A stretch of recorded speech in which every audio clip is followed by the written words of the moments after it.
Right now at 6 o'clock, Stone Academy is going to close down. Some students said they were shocked by the decision. Angelo Bavaro will join us with a live report ahead. And community members in New Haven will soon have a say in the school superintendent search. The opportunity is for parents to make their voices heard.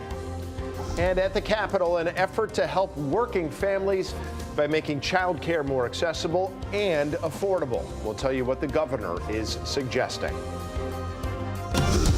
All local, all morning. This is Fox 61, Connecticut's news station. And first at 6, we're following breaking news coming out of Brooklyn, Connecticut. Good morning. Thanks for being with us, America Arias. And I'm Tim Lammers. 3 people were found dead inside of a home. Fox 61's Brooke Griffin is headed to the scene on Middle Street. She is going to bring us the latest in just a few minutes. First, though, we're getting to check on the weather as we take a live look outside, checking out the view of dark Hartford and New Haven. We're getting up there today, right? Cloud cover, temperatures both going up. Yeah. I turned the heat on, and then I turned it off pretty quickly in my car. Yeah, so yesterday in the car, I actually put the AC on instead of the heat. Yes. Wow. It was. I wasn't significantly hot, but the car was warm under the sun. Well, I know what you mean. Yeah. And I was like, man, just turn that down for a little bit. Well, you have to sort of adjust it. Circulate the air a little bit. But yeah, my goodness. It's middle February, people. This is nuts. Yep, still mild and getting milder over the next couple of days. Early clouds this morning, maybe a raindrop or two.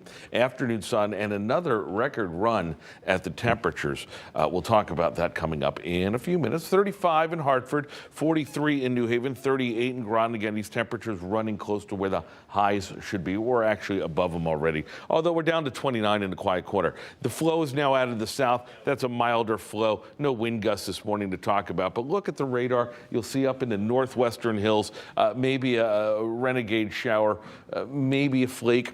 Nothing really causing any trouble with mild temperatures, clearly. There's a little more on the way. This is not a problem. Let's talk about the bus. Let me get over here. Let's talk about the bus stop forecast. 36 degrees now under partly cloudy skies. We'll see more sun in the afternoon, and dig that number. 57 degrees. That's warm enough. It's getting warmer. We'll talk about that and a big correction in the temperatures. Maybe that'll lead to winter. That's coming up. Let's check the roads right now. Here's Lauren Zenzi. Good morning to you. More like winter-ish. Every time we say it now, on here we go, winter. Yeah, I like that. Good morning to you, Matt. Good morning, everyone. We are still following a closure over in Farmington right now. This is on the westbound side of I-84. Only the left-hand lane is closed, but this is due to as a result of a fatal car accident that happened last night. So the left lane is still closed for guardrail cleanup and reconstruction of these guardrails. So just be mindful of this if you are in this area, because it is creating a little bit of a backup as of right now. 9184 Route 2 coming into the capital city, not looking bad. New Haven looking great this morning, and Fairfield County starting to see those delays start to build in the Bridgeport area. We'll check in again on the roads coming up at 6:30. Tim and Erica, back over to you. Lauren, thanks so much. All right, and back to that breaking news in Brooklyn, Connecticut this morning. 3 people found dead inside of a home on Middle Street. Police have been there all night long. Fox 61's Brooke Griffin is live at the scene. Brooke, what can you tell us? Well, police haven't released a lot of information so far, but what we do know is that police are investigating what they're calling a suspicious incident here on Middle Street in Brooklyn, Connecticut, that has left 3 people found dead in a home. Now, that happened around 8:30 last night, so this has been an ongoing active investigation throughout the night. Now, there's not a lot happening at this moment. We have seen the state police investigators here at this time. We have not seen a lot of people walking around. I haven't even seen an officer walking around since I've been here for about 20 minutes or so. This is still an active investigation, though. They are not really releasing a lot of details. Again, this is just being investigated as a suspicious incident. Now, they say based on the initial findings, though, this appears to be an isolated incident and there is no ongoing threat to the public. So at this time, we do know that 3 people are dead, but they do not know how or why at this time, or they're at least not releasing that out to us quite yet. But we do know that there is no threat or danger to the public right now. And again, this is Middle Street and Brooklyn, Brooklyn. So if you do live in this area, try to avoid it. It looks like they are still going to be here for a little while. Live in Brooklyn, Brooke Griffin, Fox 61, Connecticut's news station. All right, Brooke, thank you for that report. Stay on it, and we'll get back to you for more updates in an hour. Well, this morning, the shock is still settling in for students at Stone Academy as their education is now up in the air. Yeah, the private career school that's known for its practical nursing program abruptly announced yesterday that it's going to close all 3 of its campuses. Fox 61's Angela Bavaro is joining us live on the East Hartford campus with more details about why this is happening and what's next. Angela, good morning. Erica, Tim, good morning, and that is the big question this morning. What happens next for all of these students who are super confused, wondering what comes after this? Well, the state's Office of Higher Education says it will help these students as they start to navigate this mess, and that help will be with things like getting those transcripts, as well as receiving any tuition refunds, and also possibly maybe finding another school to study at. Now, this is just one of the locations that we're at this morning. This is the campus in East Hartford. The Academy also has locations in West Haven and Waterbury.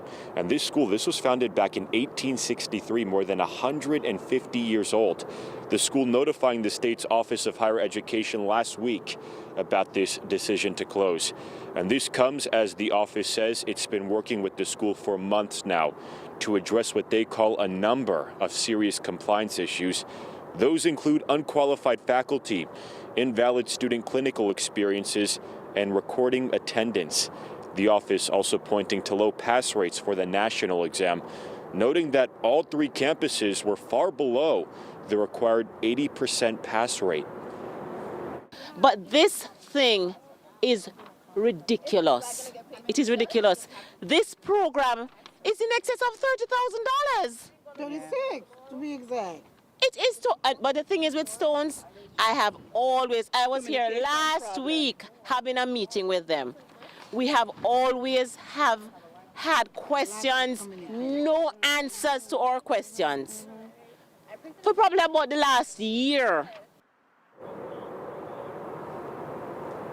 Yes, still a lot of answers those students are looking for this morning. The Office of Higher Education says it will host information sessions to help students with action plans as they begin to figure out what comes next. And those students should be on the lookout for further communication about when those information sessions are happening. Now, they are also asking students to fill out a personal information survey. You can find a link to that survey on our website, that is fox61.com. And also happening this morning, there is a meeting with the Board of Examiners for Nursing, and this whole Stone Academy situation is on the agenda. So if we get any updates about what exactly happened, what's going on, of course, we'll get those to you at home. We are live in East Hartford this morning. I'm Angelo Bavaro, Fox 61, Connecticut's news station. Angelo, thank you for that report. You feel so bad for those students. Well, happening today in New Haven, school leaders are expected to meet with community members as their search for the next school superintendent continues. Now, that meeting is scheduled for tonight from 6:45 to 7:45 at the Barack Obama Magnet University School. Dr. Eileen Tracy is the current superintendent, but she's retiring at the end of this year. So tonight's meeting is for the community to tell the hiring firm what they want to see from her replacement. And it is the first of 3 public meetings that are scheduled. Happening today at the state capitol, UConn students and higher education advocates are expected to protest the governor's budget proposal because they said it would leave UConn $160 million short in the first year and nearly $200 million short in the second year. Today's rally is expected to begin at noon at the north steps of the state capitol. Well, speaking of Governor Lamont here, he just signed the first bill of the new legislative session into law, which secures free school meals for students, and this measure extends the free meals program through the rest of the school year. The new law also helps protect Connecticut's fiscal guardrails for the next several years. The legislation received overwhelming support in both the House and the Senate, with a unanimous vote in both chambers. Wallingford police said 4 Wallingford teenagers have been charged after being accused of intentionally setting fires at Doolittle Park back in October of last year. Those fires targeted a play set and caused over $60,000 in damage. Police said the teens are 15 and 16 years old. In response, the town is working to install cameras there. Police said they're upping their patrols there and at North Main Street, where police said teenagers have been recklessly riding bikes in the middle of the road, which has caused serious trouble for traffic.